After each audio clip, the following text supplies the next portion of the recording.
Hello. If you are just tuning in, this is a weird place to start, but I'm Gigi. Nice to meet you. If you aren't just tuning in and you are familiar with me and with this channel, I'm still Gigi. That hasn't changed. Um, but this is a new segment on this channel, closely tied to The World is Quiet Here. It's a really long book. It's 20 chapters, and so getting the videos uploaded for that is sure to be a lengthy process, especially since I haven't recorded all fucking month. But in the meantime, while I'm rolling those out, I guess, I kind of want to weed through what we're reading, because I'm fascinated by this book. I was hoping this was the one that would win the vote to be read aloud, because I personally enjoyed it so much, and it's such a vast landscape, and it's very much a road trip, and it's very much sort of quintessentially American, which is funny because Neil Gaiman is English, but there's something that's very grassroots and something that's very sort of blood, sweat, and coal about the entire story. And so I sort of was gonna talk about it anyway. So we're gonna do that now because my date got canceled. You're welcome. Okay, so we've done chapters 1 and 2 and the first Somewhere in America. And we have a lot to get through, and we're 2 minutes in already because I won't shut the fuck up. So I'm gonna get to it. So in chapter 1, we're first introduced to Shadow as someone who is sort of, he's not just down on his luck, he's sort of, there's this sense of him continually being in the wrong place at the wrong time, almost as if someone is steering him into bad situations. He, I don't remember if they mentioned in this chapter or not, but there's not a lot of talk about his childhood.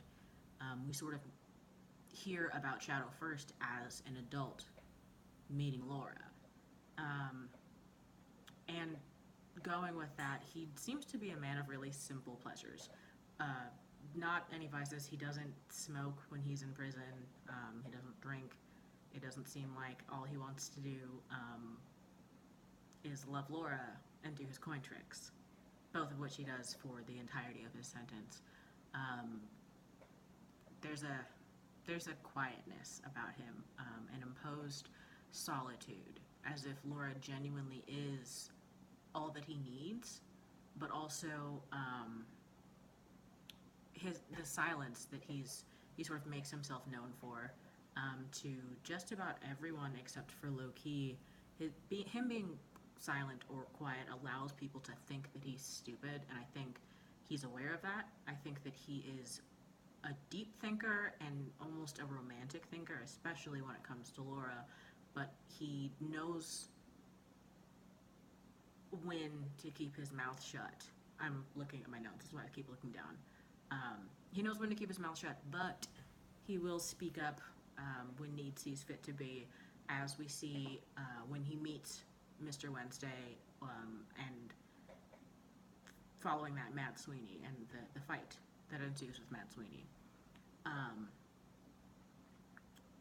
As far as the notion that he isn't in control of his life, which is something that I'm saying just based off of the text that we've read, not as someone who has read the story already, he accepts it with this calm resignation, and like it's a totally valid way to live a life.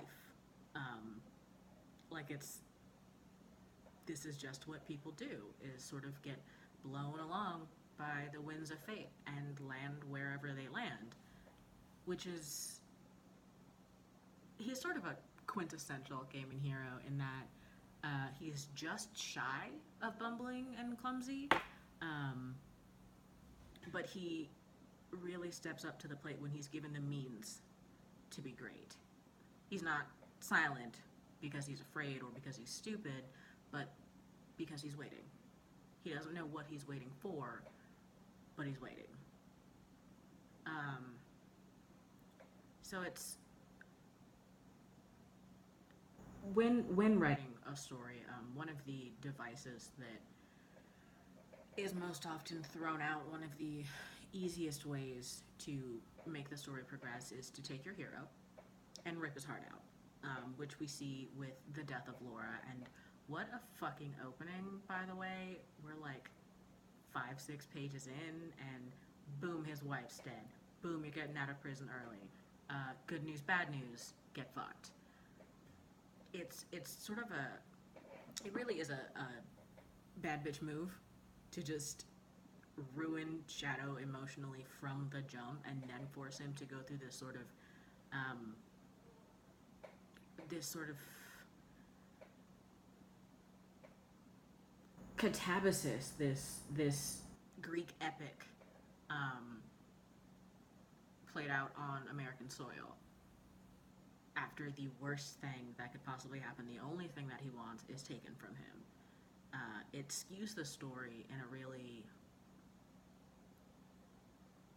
apathetic light. Once he loses Laura, he seems sort of lost and like he doesn't particularly care what happens to him after that. He doesn't ever cry about Laura, not even when he finds out about her and Robbie. He sort of goes from being openly devoted to being silently devoted. And without someone to fixate on or live for, he doesn't really have any direction. So, enter Mr. Wednesday. Shadow's immediate distrust in Mr. Wednesday, his refusal to chat with him, to engage him in whatever nonsense it is that Mr. Wednesday is trying to involve him in, followed by him sort of being like, yeah, you have a good day, stay the fuck away from me, it's an immediate and it's a really suddenly active role in his own fate when he says no to the initial offer to work for Mr. Wednesday, who is just charismatic enough to hold Shadow's attention for the plane ride. And I think really for every interaction, he's just curious enough to see what Mr. Wednesday is going to do that he lets him drag him into whatever bullshit he's got going on. Wednesday himself, he's one of those old men. It's sort of like when someone who's been working their whole life retires, and they're just sort of, they seem smaller almost, and they won't admit that they're broken or sickly or obsolete unless they're forced to. He's a lot like Royal Tenenbaum from the Royal Tenenbaums. He's a scam artist, clearly, and he I think he says, I could refer to the text, which is right next to me. I'm not gonna. I think he says that he's a scam artist or he's a bullshitter or something like that. But there's a sort of quiet and inherent confidence that is almost palpable, and it suggests that everything is going exactly to plan in a way that, or to such a level that makes you doubt yourself, or feel silly for doubting him. He reminds me of Mafia Dons. Heat, The Godfather, Goodfellas. He reminds me of a Mafia Don who is fair but stern and absolutely openly ruthless when called upon to be, but also this sort of aging king with no successor. And another character that he reminds me of, whoops, I shook my whole desk. My legs are falling asleep. Hang on. Alright, I should edit that out. Probably won't. The fuck was I talking about? He also reminds me of Bill from from Kill Bill, in that he at no point makes any attempt to hide or apologize for who he is, but will lead you away from the truth if it serves his own ends. It's a weird dichotomy. There's a sense of honor or even valor. Mentally, he feels a lot like it's a lot like tarnished armor or a dulled sword that tells the story of a battle that's already passed and been survived. And so pitting him against Shadow, who has no purpose, when he has this inherent and overwhelming aura of purpose, is, I think, a really clever tactic on Neil's part. Not even so much that they're foils, but that they're inherently, they should be diametrically opposed. There is no reason for Shadow to agree to work for Wednesday, or Wednesday to keep chasing Shadow, just rolling up on him in the fucking bathroom, which, don't do that to people. Regardless of gender. Don't fucking do that, it's creepy. Somebody runs up on me while I'm trying to take a leak, I'm not responsible for my response. Okay? Just saying.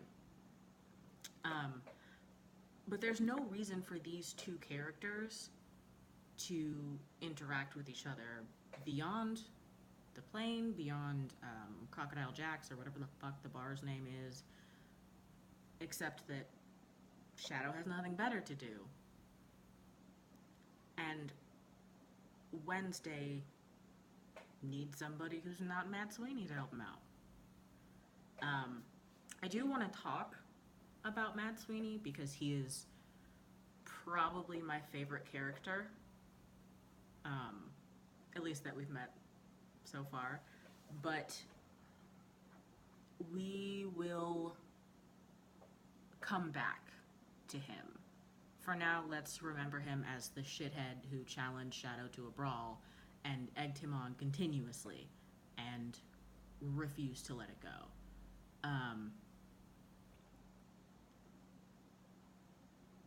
And let's also keep in mind that he's also working for Wednesday. I don't know if y'all can hear that, but a motorcycle just went by way too fucking fast. So we'll come back to Sweeney, and probably talk about him quite in depth. If you've seen the show, don't fucking ruin it for anyone in the comments, or I will find you. But I will have a big spoilery episode where I talk about him and my feelings about him and where he really fits into the story. Because as it is right now, it just seems like he's a bull in a china shop. China shop. Fuck. But there is nothing that Neil Gaiman does that is unintentional. So we'll talk about him later. I do want to talk about the women that we've met thus far. Because I think... Are you fucking serious?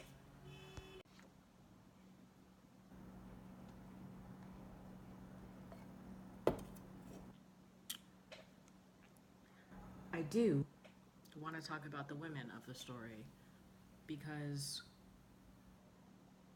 I think that Neil Gaiman, and not having anything to do with his marriage to Amanda Palmer, but perhaps as a precursor to it, perhaps the reason that someone like Amanda Palmer would end up having a child with someone like Neil Gaiman is that he is one of the few male authors that writes female characters that are human, that aren't just all tits and ass or manic pixie dream girls there to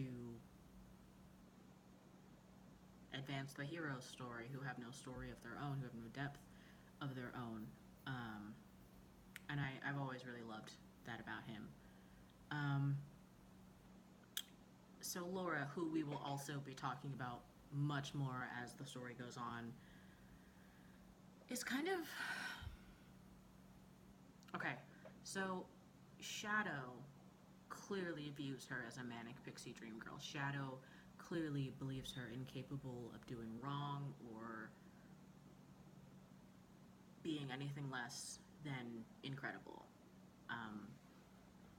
Considering that when Shadow talks about himself, or when Shadow thinks about himself, I guess, his life seems to start when he met Laura. He's banking on Laura. She is his everything. She is the reason he does anything. She's the reason he did the robbery. Participated in the robbery? I don't know what the correct verbiage for that is. It was all for Laura. He did a 3-year stint alone for Laura. And I think,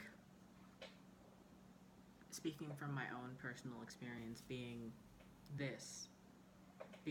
bright colors and form-fitting clothing and weird hobbies, that's a lot to put on someone. It's not just putting them on a pedestal, it is putting them on a pedestal and then expecting them to hold you up while balancing on the pedestal. And I think it changes the way that you love things, the way that you love people. And I think that that's why Laura seems to be so aloof toward Shadow. Emily Browning's portrayal of Laura is fucking phenomenal. If you're gonna check out the show, please pay attention to the way that she plays Laura, because it's spot on. She doesn't seem to feel strongly about anything. She says words, but there's nothing behind them. I just realized my eyebrows are uneven. There's nothing behind them. There's no weight to them, which I think sort of answers the question of why she was cheating on Shadow. I don't think that she didn't love him. I think that she loved him in her own way, which comes across as really aloof. But I think when it came to the question of why should I risk my marriage to Shadow when he's doing 3 years for me by cheating with Robbie,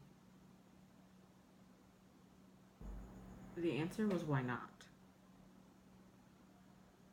Just the same way that when it comes to having an extra serving of something, you'll think, yeah, why the fuck not? But what else am I doing? I think that that's the case. I think it wasn't at all intended to hurt Shadow or Robbie or Audrey. I think it was a selfish decision that was made after no thought, with no emotional consideration.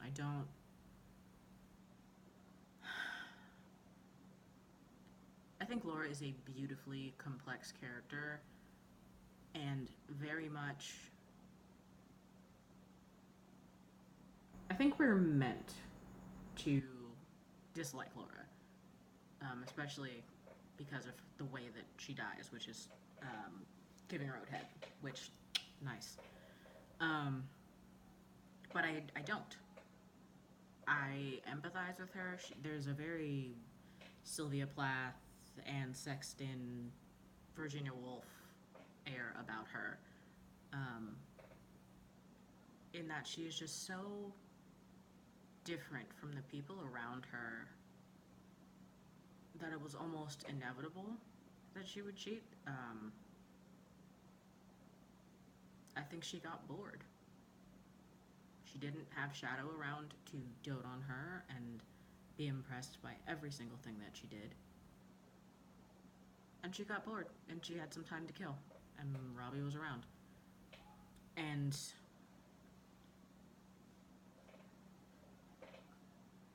I don't know, I like that. I like that we meet the love of Shadow's life, on whom he's placed all of his hopes and dreams, and she didn't give a shit. She loved him dearly, and she seems to have refused to be the sum total of his aspirations. I think that that is not something that we see often without a whole lot of piss and vinegar and misogyny. So, A plus job, Neil. Um, I'm saying a lot because I'm looking at my notes and also the runtime on the video because I don't know how much space is on my iPhone, so I may just disappear because that's the way today's going. Also, I'm tired. Also, my medication is no fucking joke. But whatever, we're here, right? So let's talk about Audrey Burton. Again, I keep going back to the show because I was elated to find out that it was going to be done finally and on Stars, where they had a whole lot of freedom, and even more so every time they announced another cast member. And Audrey Burton, in the book, we meet her, and again, I think it's a situation where we're meant to dislike her. Not out of any sense of misogyny, but just her place in the... There's not an earthquake, I keep shaking the table. Not out of misogyny, but because of where she fits into the story, because of who she has to be to Shadow and what they have to have in common. When we first meet her, she is spitting on a dead woman, which, again, bad bitch move. Like, who the fuck even does that?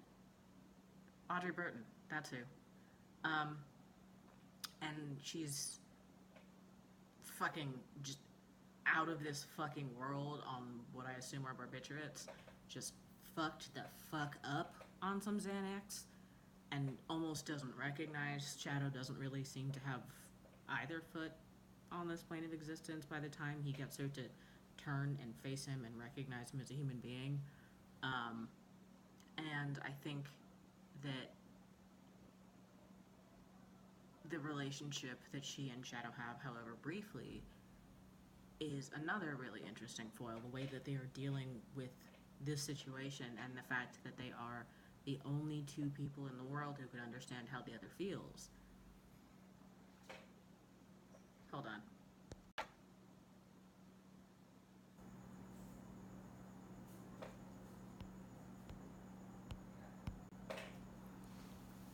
But the reason that I like Audrey Burton so much, and the reason that I specifically said that I feel like Neil writes very human women, is that she's clearly a woman scorned. She spat on a dead woman, and then had her husband's severed dick put someplace it's not supposed to go, just like based on science and anatomy and also physiology.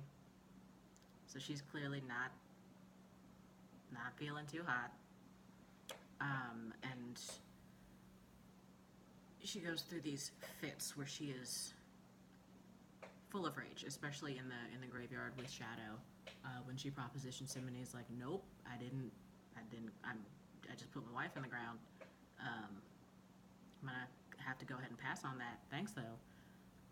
She goes through these fits where it's like she remembers or realizes as if for the first time that this is a really fucked up situation in which she did nothing wrong and is the one who has to suffer. And just boils over it. Like it's something that will absolutely consume her. And I think that that's why when we meet her, she's blitzed on what is probably a cocktail of prescription medications. So that she's just sort of dead to that and can go through the process of burying her husband and closing down his business, and also the humiliation of the entire fucking town knowing what her husband was doing when he died. Her grief it's very human, it's overwhelming, and it's vast and really fucking petty when it comes down to it. And that's also a really common device for Gaiman, is these impossibly, undeniably human characters as foils for really potentially large concepts. We see it in Stardust with Tristan. There's There's an R in there, and I don't know if you say the R or not. Maybe there's not an R in there. Maybe I made that up. I'll find out later. Who I mentioned earlier is just this sort of shy, hopeless, wonderful idiot doing his best to sort of keep his head and keep his feet on the ground in this insane situation in which he finds himself very suddenly, versus Yvain, who is literally eons old, real pissed off, in a whole lot of pain, scared, fighting for her life, and dragging this idiot around, trying to get to where the fuck she's supposed to go with him alive. Like, ideally, but it's not really requisite. And we see that in little ways, at least where we are in the story. We see Audrey versus another of my favorite characters, which is Bilquis, who is my hero. She's the fucking greatest. So in Somewhere in America, just to recap, we meet a sex worker who has picked up a client, takes him to a hotel, and there's a small idol burning on the table, or a small idol with a candle tucked into it on the table. And it's a very human interaction. On the surface, it's very, this much in cash, this is what we're gonna do, put the money on the table, let's get the fuck down to it. But there's this largeness to Bilquis. There's this almost ethereal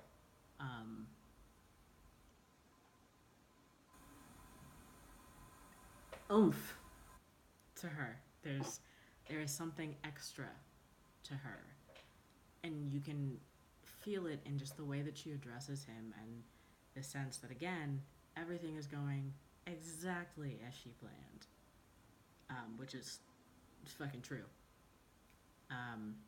If you didn't watch the video because it was not safe for work, this part right here, put it across my face, is not safe for work. They start fucking. That's what you do with a sex worker, more or less. At least this particular type of sex worker. At least it was. Thanks, Sesta. And she asks him to worship her. And he, stomps his foot and talks about how he's the one who's paying for this. And she's like, I know, and very skillfully placates him and also gets what she wants. And the client is having a great time, having the time of his life. And he also is growing more and more aware of the fact that something is different about this particular roll in the hay, and doesn't give a shit. And, like, why would you if it feels that fucking swell? And of course, the interaction ends with Bilquis swallowing a man with her vagina at the height of orgasm. I just want to run that back, because it's the coolest thing I'm ever gonna say. She swallows a man with her vagina at the moment of orgasm. That's the dopest shit ever. And here's why. Gaiman doesn't necessarily shy away from sex, but to open for the first god we meet to be a woman who is so clearly in touch with her sexual power and so unabashed and unapologetic about who she is and what she requires to survive, is fantastic representation. Especially because in the series, she is a dark-skinned black woman who is absolutely stunning. That is not something that is common. Not when written by male writers. You usually get the, like, casual Bukowski, I low-key fucking hate women because I'm terrified of women take on it, and Gaiman looks at it from a very omniscient way. He looks at it as someone who is looking down and someone who has really no feelings one way or the other about what he is describing or the person who is doing it. He just wants us to be aware of who Bilquis is and what she can do, and I think that is really cool, and it's really difficult to do. Even as a writer who moves through the world as female, it is difficult to write a woman who is a sexual being and a powerful being without them being a femme fatale, without them being a manic pixie, without them existing to further someone else's plot. And I think that's why I like this Somewhere in America, is because it is Bilquis using sex to further her own plot.